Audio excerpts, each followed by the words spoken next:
And you've packed all of your damn oppression into the price. And I've packed all my oppression into the willingness to pay it. And that solution sucks. It's a bad solution. But compared to every other solution, man.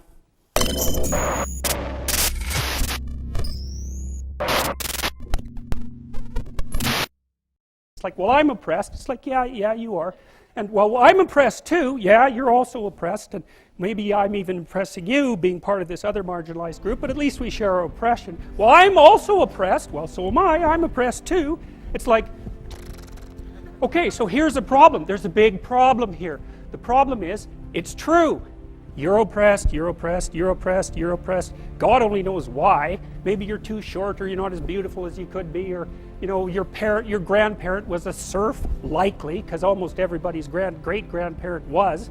It's like, you know, and you're not as smart as you could be, and you have a sick relative, and you have your own physical problems, and it's like, frankly, you're a mess. And you're oppressed in every possible way, including your ancestry and your biology, and the entire sum of human history has conspired to produce victimized you with all your individual pathological problems. It's like, yes, true, okay, but the problem is that it is true, and so if you take the oppressed, you have to fractionate them, and it's like, you're a woman, yeah, okay, well, I'm a black woman, well, I'm a black woman who has 2 children, well, I'm a black woman who has 2 children, and one of them isn't very healthy, and then, well, I'm a Hispanic woman, and I have a genius son who doesn't have any money so that he can't go to university, and, you know, I had a hell of a time getting across the border. It was really hard on me to get my citizenship. My husband is an alcoholic brute. It's like, well, yeah, that sucks too.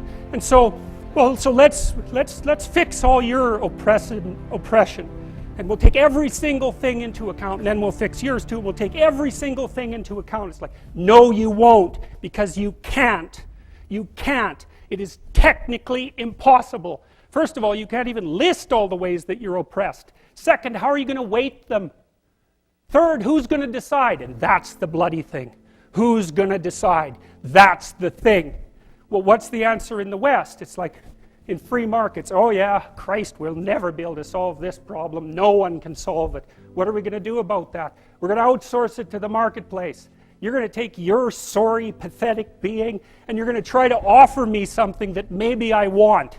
And I'm going to take my sorry, pathetic being, and I'm going to say, well, all things considered, as well as I can understand them, maybe I could give you this much money, which is actually a promise, for that thing. And you've packed all of your damn oppression into the price. And I've packed all my oppression into the willingness to pay it. And that solution sucks. It's a bad solution, but compared to every other solution, man, it's why 10% of us have freedom. And so there's a tremendous illogic at the bottom of this. It's like, you have to fractionate the oppressed all the way down to the level of the individual. Well, that's what the West figured out. You know, there's a couple of figures who are at the mythological roots of our culture, and you know, people get upset with me because I bring in religious themes, but I understand some things about mythology and religion. It's not an accident that the axiomatic Western individual is someone who was unfairly nailed to a cross and tortured. It's like, yes, right, exactly. So what do you do about that? Well, I thought about that for a long time too. It's like, well, you don't get together in a damn mob, because all that does is allow you to be as horrible as you could possibly imagine and suffer from none of the consequences. That's a bad idea. So how about we don't do that? Well, there's a deep idea in the West too. It's like, pick up your damn suffering and bear it and try to be a good person so you don't make it worse. Well, that's a truth, you know. I read a lot about the terrible things that people have done to each other. You just cannot even imagine it. It's so awful. So you don't want to be someone like that. Now, do you have a reason to be? Yes. You have lots of reasons to be. God, there's reasons to be resentful about your existence. Everyone you know is going to die. You know, you too. And there's going to be a fair bit of pain along the way, and lots of it's going to be unfair. It's like, yeah, no wonder you're resentful. It's like, act it out and see what happens. You make everything you're complaining about infinitely worse. There's this idea that hell is a bottomless pit, and that's because no matter how bad it is, some stupid son of a bitch like you could figure out a way to make it a lot worse. So you think, well, what do you do about that? Well, you accept it. That's what life is like. It's suffering. That's what the religious people have always said. Life is suffering. Yes. Well, who wants to admit that? Well, just think about it. Well, so what do you do in the face of that suffering?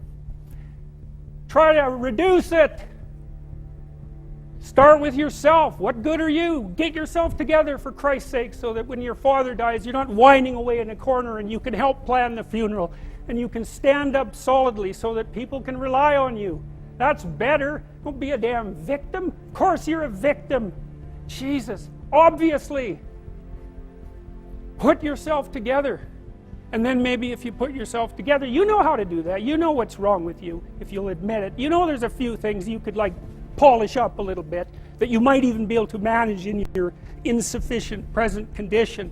And so you might shine yourself up a little bit, and then your eyes will be a little more open, then you can shine yourself up a little bit more, and then maybe you could bring your family together instead of having them be the hateful, spiteful, neurotic, infighting batch that you're like doomed to spend Christmas with. So then you fix yourself up a little bit, kind of humbly, because, you know, God, you're a fixer-upper if there ever was one.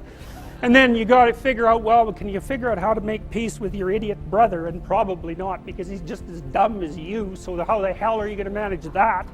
And so then maybe you get somewhere that way, and your family's sort of functioning, and you find out, well, that kind of relieved a little bit of suffering, although it reduced the opportunities for spiteful revenge, and that's kind of a pain in the neck.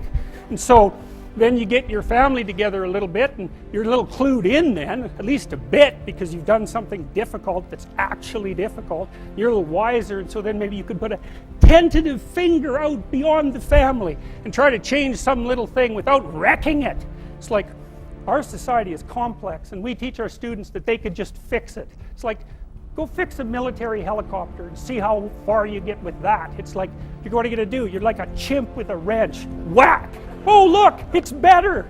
It's like, no, it's not better. Things are complicated, and to fix things is really hard, and you have to be like a golden tool to fix things, and you're not. So, and that's the other message of the West. It's like, how do you overcome the suffering of life? And I'm not saying it's only the message of the West. How do you overcome the suffering of life? Is be a better person. That's how you do it. Well, that's hard. It takes responsibility. And I think, you know, if you said to someone, you want to have a meaningful life? Everything you do matters.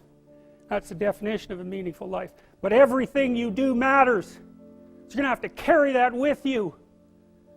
Or do you want to just forget about the whole meaning thing, and then you don't have any responsibility, because who the hell cares, and you can wander through life doing whatever you want, gratifying impulsive desires for how useful that's going to be, and you're stuck in meaninglessness, but you don't have any responsibility. Which one do you want?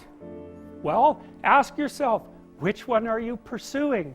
And you'll find very rapidly that it isn't the majority of your soul that's pursuing the whole meaning thing, because, well, look what you have to do that. You have to take on the fact that life is suffering. You have to put yourself together in the face of that. Well, that's hard. Christ, it's amazing people can even do it. I'm stunned every day when I go outside, and it isn't a riot with everything burning.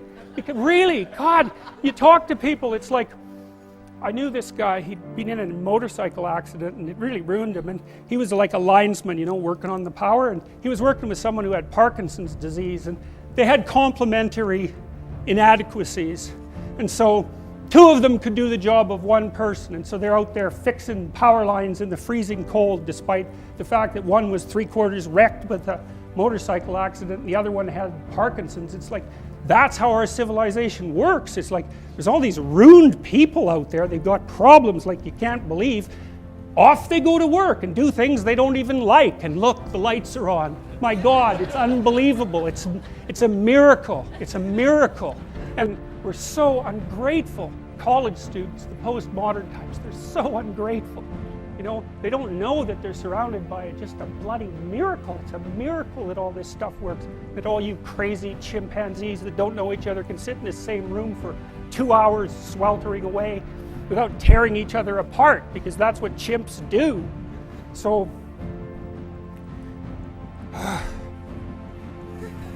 anyways, so what happened? Well, I made some videos and I got to the bottom of some things, at least as far as I could tell, so I told you what the bottom is, and then I've got this idea about what you might do about it, which isn't my idea. It's not my idea. It's an old idea. It's far older than Christianity. It's old. It's the oldest story of mankind. Get yourself together. Transcend your suffering. See if you can be some kind of hero. Make the suffering in the world less.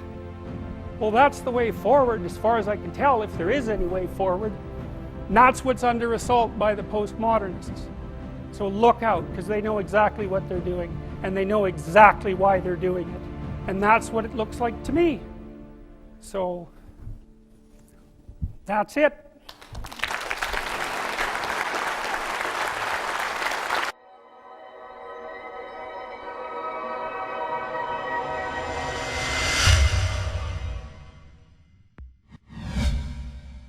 Thanks for watching. Remember to subscribe. If you liked the video, be sure to leave a comment and hit that like button. If you didn't like it, please explain why. Open discussion is the only way to have a better understanding of differing views. Sharing this video on social media can help keep conversations alive. Now, here are a few other videos that you may be interested in.